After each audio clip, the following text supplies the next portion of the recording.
What's up, you all? Welcome to your minute of motivation. And in this minute, in this moment, I'd like for you to think about the thought, the way of being and thinking. Expect nothing, appreciate everything. You see, a lot of the pain and the suffering that we feel in life comes as a result of our expectations, especially in terms of our expectations towards others. Think about relationships, especially intimate relationships. Oftentimes we can have expectations on our partners, yet oftentimes those expectations are simply a projection of who we want them to be, not necessarily who they actually are. You see, the only person in which you can actually have full expectation of is yourself. You're with you, so it's okay to have expectations of you and follow through, but you can't really have expectations from others or on others, because people are going to do what they're going to do. And so by having that feeling of expectation, you're only opening up the doors for pain, hurt, and resentment. So expect nothing from others, but appreciate everything, both the good and the bad. Because the good can be a beautiful thing. People can surprise you in the most beautiful of ways. And the bad things that people can do at times are things to learn from, to grow from, and to keep moving. So in life, especially in regards to your interactions with other people, especially when we're talking about relationships, expect nothing, but appreciate everything.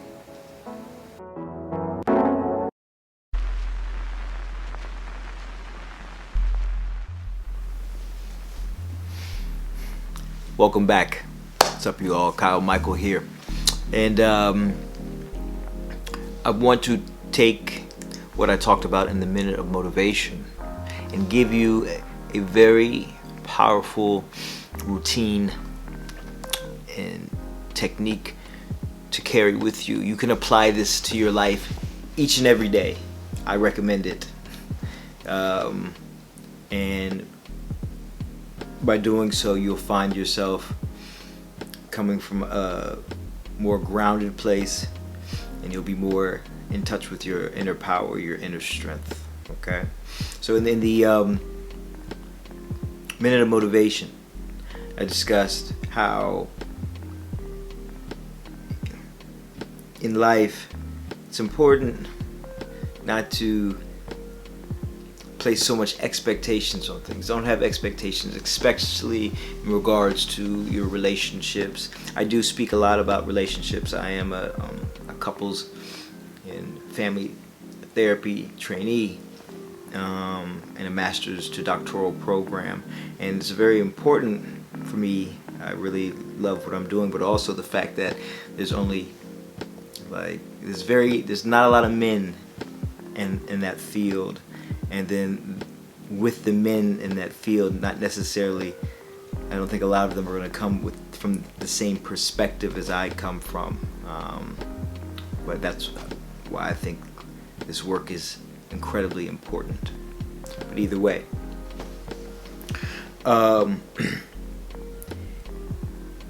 thinking about it from a relationship standpoint, an intimate relationship standpoint, if you go into it with expectations, and when I say expectations, I don't mean it in a way where you don't have an expectation on how you will allow yourself to be treated.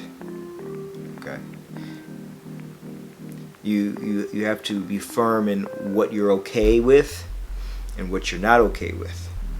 And it's very important that you don't bend in that regard. So when I'm talking about expectations, I'm not talking about that. What I'm talking about is how we can project what it is that we want the other person to be. So much so that we can completely ignore who it is that they're showing us that they are. And then we're left very disappointed because they simply are who they've been the whole time. Yet we had this expectation that wasn't even real in the first place. But we can do that same thing in other areas of life. You know, with the things that are outside of our control, we can have but so much expectation. Really, it's probably best not to have any expectations, or to expect the unexpected. Expect that it's best to not have these expectations. All you can do is expect the best out of you, to the best of your ability, given the situations that you're in. That's the only expectations that you can have. Because you can't control what other people do. You can't control some of the circumstances that happen outside of you, but you can control what you do in the midst of it, who you are in the midst of it, the good and the bad. And you know, as the saying goes, the ancient saying, this too shall pass. That goes for the good and that goes for the bad. Flow with it. You know, if you can imagine right now, they say that if you're in the water, the ocean, and the tide pulls you in, that current, the undercurrent pulls you in, the worst thing that you can do is fight it. Because it's just going to pull you in deeper, stronger. You're going to tire yourself out. You're going to drown. And we often find ourselves in that position in life. That's why we can find ourselves drowning in life, because we're fighting it. Please, no. Be this way. Do this. How come? Why? All these things, all these thoughts. Instead of just going with the flow, going with the current, being smart, being cognizant of what's going on when it happens, and then eventually it passes, and then you are able to swim alongside of it, and then eventually get back to shore. So, as far as having expectations, expect what you're going to expect from you, because that's the only thing that you have somewhat of control of. But when it comes to the other, you know, just don't have expectations. But don't expect anything, but appreciate everything. The good and the bad. Because those good times are amazing. Right? They feel good in the moment, but they're only a moment. And the moment comes, and the moment goes. Often a lot of the suffering that comes is because we want to recreate that moment again, but the moment is gone, it's past. And so we feel suffering because we're fighting. We're fighting the current of change, and change is inevitable. But appreciate it for what it is in the moment.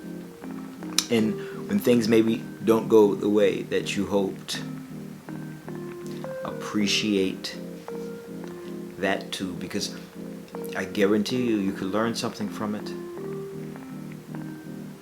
You know, when we're in those situations, we get very blindsided.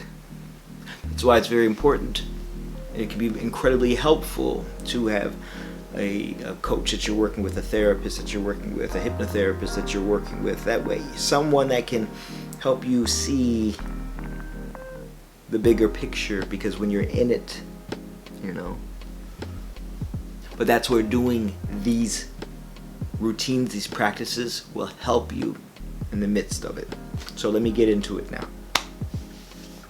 This is a classic stoic routine. Stoicism, the ancient philosophy. And what it asks you to do is to when you wake up and you're getting your day started, before you start your day, you think about the challenges that could come, the adversity that could come. So if we're talking about, anything from work, what's something that could happen? It's okay to think about the good things, but think about what are the things that could come to pass that aren't so good, right? If we're talking about relationships, what's something that could happen? Maybe this person will lie to you, they'll cheat on you. It's okay to think about the good things, but you want to start off thinking about what could happen. What are the negative things that could happen? Not that you walk around negative. You don't want to walk around with that energy, because then you're just going to attract certain things. But it's about having the awareness that anything and everything can happen. You are a fool if you think to yourself, "Oh, that could never happen to me. They would never do that. She would never do that," right? Watch out. Just watch out. The greatest teacher is life. But either way, you think about what could possibly happen, what they could do, and then you imagine yourself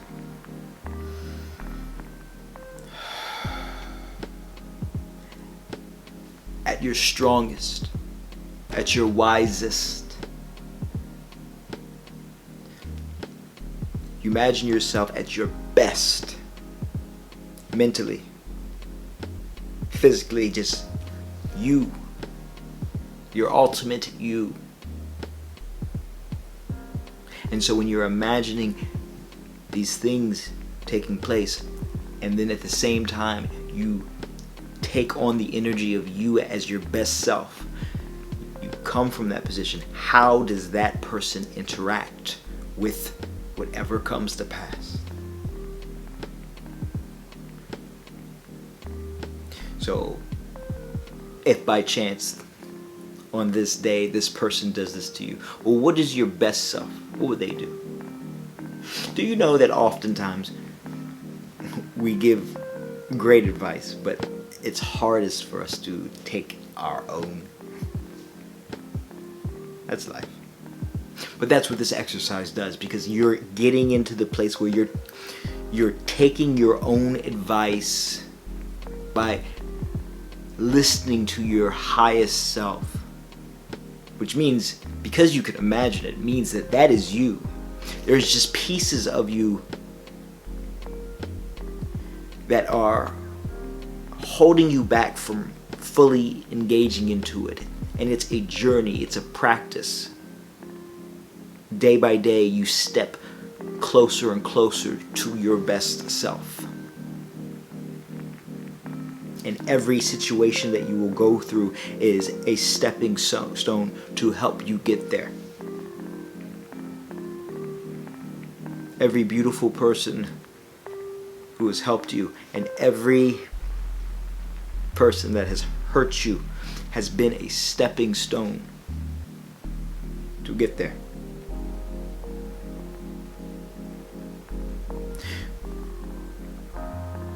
But I'd like for you to imagine right now, in this moment, give this a practice. Take a big deep breath in.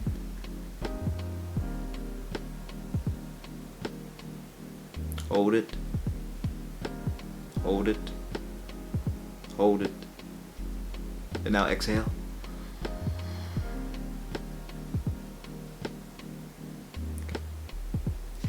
And now in your mind, you can close your eyes if you like.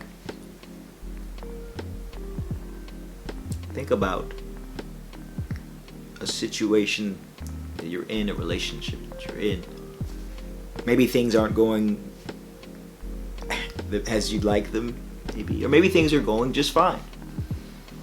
But just think about how things possibly could go if maybe they did not go the way that you necessarily would like. or had hoped. Just think about it. I know it may not feel great, but it's better to think about it and be ready for it now, for certain things to happen and for you to be blindsided. You're just equipping yourself, that's it. Doesn't mean it will come to pass, but if it does come to pass, you're ready, you're more well equipped to handle. So have that in your mind.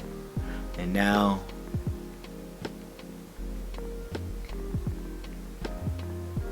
think about you as your best self, your strongest self, mentally, spiritually.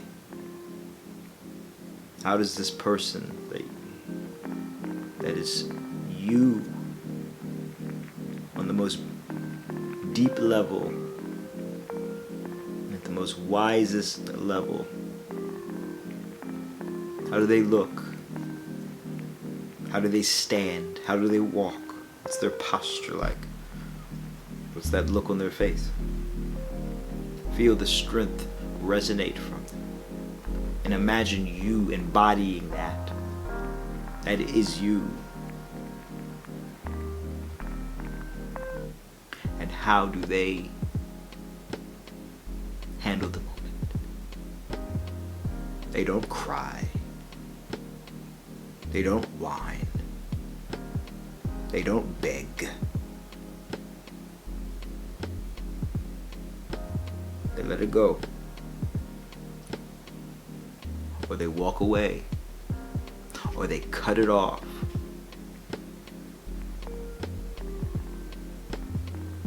What is your strongest, wisest, noblest self? What do they do?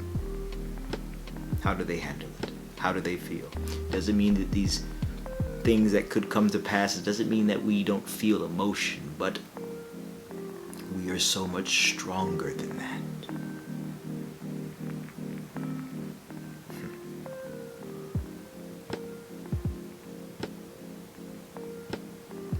Coming from the place of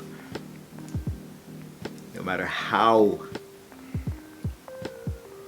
bad the thought you could think of, knowing you are so much above that.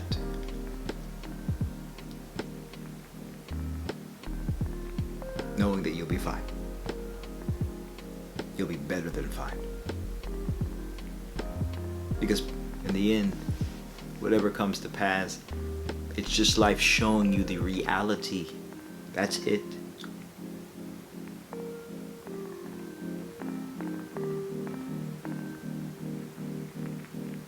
And the hard truth is better than the easy, soft lie. For it's the lies that are most dangerous. They'll come back. So we don't dwell there. We dwell in the truth. No matter what it is, we embrace it, we accept it, and we move forward. Right? Right. And so, you from this wise self, thinking about how you will handle the situation and how you'll get through the situation better. And then you take another big deep breath in. And then you exhale.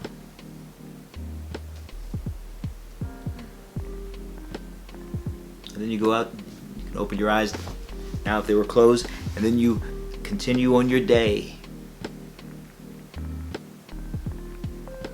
with that ideal self more ingrained inside of you by interacting with that self.